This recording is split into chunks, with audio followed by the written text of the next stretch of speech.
Srikanth payroll పై నిజం ఒప్పుకున్నారు TDP MLA Kotamreddy. లేఖ ఇచ్చిన మాట వాస్తవమేనన్నారు. పెరోల్ ఎలా ఇచ్చారో హోంశాఖలో విచారణ జరుగుతోందన్న కోటంరెడ్డి పెరోల్ వ్యవహారం తనకు ఒక గుణపాఠమన్నారు. ఇకపై భవిష్యత్తులో ఎవరికీ పెరోల్ కోసం లేఖలు ఇవ్వనని స్పష్టం చేశారు.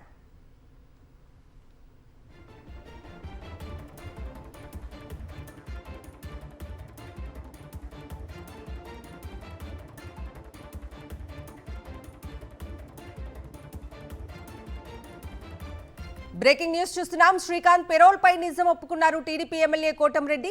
లేఖ ఇచ్చిన మాట వాస్తవమేనన్నారు. పెరోల్ ఎలా ఇచ్చారో హోంశాఖలో విచారణ జరుగుతోందన్న కోటంరెడ్డి పెరోల్ వ్యవహారం తనకొక గుణపాఠమన్నారు.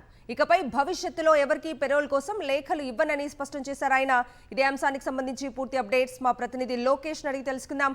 లోకేష్, కవిత, రాష్ట్ర వ్యాప్తంగా తీవ్ర కలకలం సృష్టించినటువంటి శ్రీకాంత్ పెరోల్ విషయానికి సంబంధించి మొదటి నుంచి సాక్షి టీవీ కావచ్చు, అదేవిధంగా శ్రీకాంత్ ప్రియురాలు అరుణ కావచ్చు చెప్తున్నటువంటి నిజాలు ఏదైతే టీడీపీకి సంబంధించినటువంటి కూటమి ఎమ్మెల్యేలే పెరోల్ మంజూరులో కీలక పాత్ర పోషించారు. వాళ్ళ లేఖలతోనే హోంశాఖకి ఫైల్ నడిచింది. హోంమంత్రి అనిత కూడా సంతకం చేస్తేనే పెరోల్ వచ్చాయని చెప్పి అనేక మీడియాల్లో అరుణ చెప్పినటువంటి పరిస్థితి. ఇందుకు నిదర్శనంగానే మొన్న గూడూరుకు సంబంధించినటువంటి ఎమ్మెల్యే పాసం సునీల్ తాను లేఖ ఇచ్చాడని ఒప్పుకోవడం, ఇవాళ లేటెస్ట్ గా తాజాగా కోటంరెడ్డి శ్రీధర్ రెడ్డి నెల్లూరు రూరల్ ఎమ్మెల్యే కూడా తాను లేఖ ఇచ్చిన మాట వాస్తవమే, అయితే హోంశాఖ అది రిజెక్ట్ చేసింది.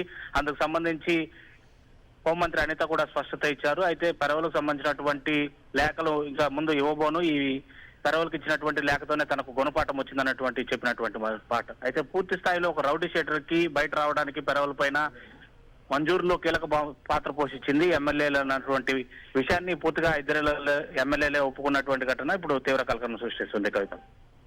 Right Lokesh, thank you.